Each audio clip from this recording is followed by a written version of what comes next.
వీలు కాదా? ఇలా మాట్లాడుతున్నారు అధ్యక్ష పౌర హక్కుల గురించి.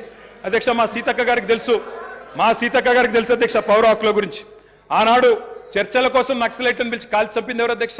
వీలు కాదా అధ్యక్ష? నేను ఏమంటున్నా అంటే ఇవాళ వచ్చి 1000 ఎలుకలు తిన్న పిల్లి తీర్థయాత్రలకు బయలుదేరినట్టు చాలా నీతివంతమైన మాటలు మాట్లాడతామంటే కుదరదు అధ్యక్ష. చరిత్ర చెరిపేస్తే చెరిగిపోదు, చించేస్తే చినిపోదు అధ్యక్ష. ఇంకొక మాట ఇంకా చాలా ఉన్నాయి అధ్యక్ష చెప్పాలంటే. అధ్యక్ష ఒక్క మాట, విద్యుత్ రంగం గురించి చాలా చెప్పారు అధ్యక్ష. విద్యుత్ రంగం గురించి చాలా చెప్పారు అధ్యక్ష. విద్యుత్ రంగం మీద వాస్తవాలు చెప్పాల్సిన బాధ్యత మా మీద ఉంది. ఇవాళ శ్వేతపత్రాలు అంటున్నారు అధ్యక్ష. వీళ్ళు కొత్తగా ప్రచురించేది ఏం లేదు అధ్యక్ష, మేమే ప్రచురించిన వాళ్ళకి శ్వేతపత్రాలు. ఇగో కోకొల్లలుగా ఒకటి కాదు అధ్యక్ష, శాఖల వారీగా 10 సంవత్సరాలు తెలంగాణ దశాబ్ది ఉత్సవాల సందర్భంగా అన్ని శాఖల శ్వేతపత్రాలు మేము ప్రచురించినాం. కావాలంటే పంపిస్తాం. గదే అధికారులు, గదే ఐఏఎస్ అధికారులు, కొత్తగా వచ్చిన వాళ్ళు ఎవరు లేరు, వాళ్ళే ఉన్నారు, వాళ్ళే ఇస్తారు. గదే లెక్క. మీరు తిమ్మిని బమ్మిని చేస్తామన్నా, మసిపూసి మారేడికాయ చేస్తామన్నా మార్చగలిగింది ఏం లేదు. ఆల్రెడీ శ్వేతపత్రాలు ఉన్నాయి సార్.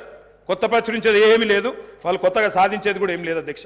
అధ్యక్ష ఆనాడు కాంగ్రెస్ పరిపాలనలో ఎట్లా ఉండేది అధ్యక్ష? విద్యుత్ రంగం కాలిపోయే మోటార్లు, పేలిపోయే ట్రాన్స్ఫారంలు, ఎక్కడికక్కడ మొత్తం లో వోల్టేజ్ సమస్యలు, దొంగలు వచ్చే కరెంటు కోసం, అర్ధరాత్రి వచ్చే కరెంటు కోసం బాయికాడ పోయి పండుకునే పరిస్థితులు. ఇప్పుడే ఇందాక రేవంత్ రెడ్డి గారు మాట్లాడింది నేను చెప్పాను అధ్యక్ష. ఆఖరికి ఎవరైనా చనిపోతే నెత్తి మీద నీళ్లు చల్లుకుందామంటే నీళ్లు లేని పరిస్థితి అధ్యక్ష. మరి ఇది నేను చెప్తున్న మాట కాదు అధ్యక్ష. ఈనాడు పేపర్లో రాసిన వార్త 2009 నుంచి 13 మధ్యలో 2009 నుంచి 13 మధ్యలో 4 ఏళ్లలోనే 8198 మంది రైతులు కరెంటు షాక్లతో అధ్యక్ష. ఇది బలవన్మరణాలు కాదు, ఆత్మహత్యలు కాదు, కేవలం కరెంటు షాక్లతో చచ్చిపోయిన రైతులే 8198. ఇవాళ 55 ఏళ్ల చరిత్ర తీస్తే చక్రొచ్చి పడతారు. నేను చెప్పాది అది, నేను దాని జోలికి కూడా పోను అధ్యక్ష. అధ్యక్ష ఇది చెప్పాలంటే చాలా ఉన్నాయి అధ్యక్ష. మా కౌశిక్ రెడ్డి గారు ఇక్కడే ఉన్నారు, హుజూరాబాద్ ఎమ్మెల్యే గారు.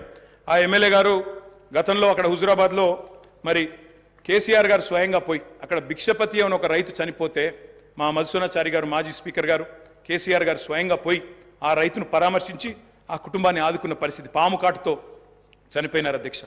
ఏముండే అధ్యక్ష కాంగ్రెస్ పార్టీ ప్రభుత్వం యొక్క పర్ఫార్మెన్స్? పరిశ్రమలకు వారానికి 2 రోజులు పవర్ హాలిడేలు, రైతులకు ఏనాడు 5-6 గంటలు మించి కరెంట్ ఇయ్యలే, ఎప్పటికప్పుడు మూతబడ్డ వేల కార్ఖానాలు, ఇక రాస్తే రామాయణం అంతా చెప్తే మహాభారతం అంతా అన్నట్టు సబ్ స్టేషన్ల ముంగట ధర్నాలు, ఇక ఎక్కడికక్కడ ఎండిపోయిన వరి చేన్లు మక్కంకులతో రైతుల రాస్తారు రోకోలు. అధ్యక్ష ఆనాడు విద్యుత్ శాఖ మంత్రిగా, ఆర్థిక శాఖ మంత్రిగా రోషయ్య గారు ఉండేది అధ్యక్ష, కొనిజేటి రోషయ్య గారు స్వయంగా ఒకసారి స్టేట్మెంట్ ఇచ్చినారు. ఏమని? నేను గనక 1 సంవత్సరంన్నర లోపల విద్యుత్ వ్యవస్థను చక్కగా చేయకపోతే ఉరేసుకుంటా అన్నారు అధ్యక్ష. ఇదే శాసనసభలో. సంవత్సరంన్నర తర్వాత తుమ్మల నాగేశ్వరరావు గారు ఇంకా పెద్దలు వారందరికీ తెలిసి ఉండాలి, గుర్తుండాలి. ఆ రోజు రోషయ్య గారు బ్యాగులో పెట్టుకుని తెచ్చుకున్నారు అధ్యక్ష ఉరితాడు. నా వల్ల కాలేదు, ఇక ఉరేసుకోవడానికి నేను రెడీగా ఉన్నా అని చెప్పి ఇదే శాసనసభకి ఉరితాడు కూడా తెచ్చుకున్నారు అధ్యక్ష. అది వీళ్ళ పర్ఫార్మెన్స్ అధ్యక్ష. విద్యుత్ సంస్థల లెక్కలు చెప్పినారు అధ్యక్ష. లెక్కలు తప్పకుండా లెక్కలు చెప్పాలా. నేను లెక్కలు చెప్పాను. అప్పుల పాలు చేశామన్నారు. అప్పుల పాలు గౌరవ శాసనసభ్యులకు సబ్జెక్ట్ చెప్ప ఏం చెప్తున్నా లెక్కలు చెప్తున్నా సార్, లెక్కలు చెప్తున్నా. స్వర్గీయ రోషయ్య గారు ఈ భూమి మీదనే లేడు కాబట్టి ఆయన పేరు తీసుకోవాల్సిన అవసరం లేదు. Okay sir. ఎవరైనా బతికున్న వాళ్ళు ఉంటే వాళ్ళ పేరు తీసుకో. తప్పకుండా సార్. స్వర్గీయ రోషయ్య గారి గురించి నేనేమన్నా తప్పుగా మాట్లాడితే మీరు చర్య తీసుకోవచ్చు సార్. అది మీ డెసిషన్ సార్. అది అధ్యక్ష మీరు విద్యుత్ సంస్థల అప్పుల లెక్క చెప్పిండ్రు, నేను ఆస్తుల లెక్క చెప్తా సార్. అధ్యక్ష 81,516 కోట్ల అప్పు చేసిపోయిండ్రు అన్నారు అధ్యక్ష. కానీ కేసీఆర్ గారి ప్రభుత్వం తెలంగాణ రాష్ట్రం ఏర్పడిన తర్వాత సృష్టించిన ఆస్తుల గురించి చెప్పలేదు అధ్యక్ష. ఉద్దేశపూర్వకంగా బదనాం చేయడానికి, బట్టగాల్చి మీదేయడానికి, అప్పుల సాకు చెప్పి 6 గ్యారంటీలు గొట్టెతందుకు ఒక ఉపోద్ఘాతాన్ని రూపొందించి ఇగో అప్పుల పాలైపోయింది, దివాలా తీసిందని చెప్పి తప్పించుకోవడానికి తప్ప ఇంకోటి కాదు అధ్యక్ష. అధ్యక్ష టీఎస్ ట్రాన్స్కో అధ్యక్ష, ఇంకొక మాటలో చెప్పాలంటే అధ్యక్ష వీళ్ళు అప్పచెప్పిపోయినాడు 2014లో. విద్యుత్ శాఖ అతి భయంకరమైన శాఖ అధ్యక్ష, అతి భయంకరమైన శాఖ. అత్యంత దురవస్థలో మాకు అప్పచెప్పిపోయినారు. అప్పచెప్పిపోయినప్పుడు ఏంది అధ్యక్ష పరిస్థితి? 2700 మెగావాట్ల కరెంటు లోటు ఆ రోజు తెలంగాణ ఏర్పడ్డ నాడు.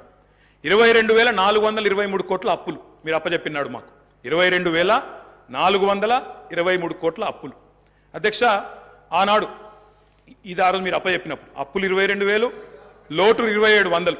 అధ్యక్ష ట్రాన్స్కో ఆస్తులు అధ్యక్ష లెక్క, వాళ్ళేమో అప్పులు చెప్పారు, నేను ఆస్తులు చెప్తున్నా. ట్రాన్స్కో ఆస్తులు వాళ్ళు అప్పచెప్పిపోయినాడు మాకు 2014లో 7,461 కోట్లు. ఈరోజు అధ్యక్ష ట్రాన్స్కో ఆస్తులు మళ్ళీ తిరిగి మేము వాళ్ళకి అప్పచెప్పినప్పుడు 24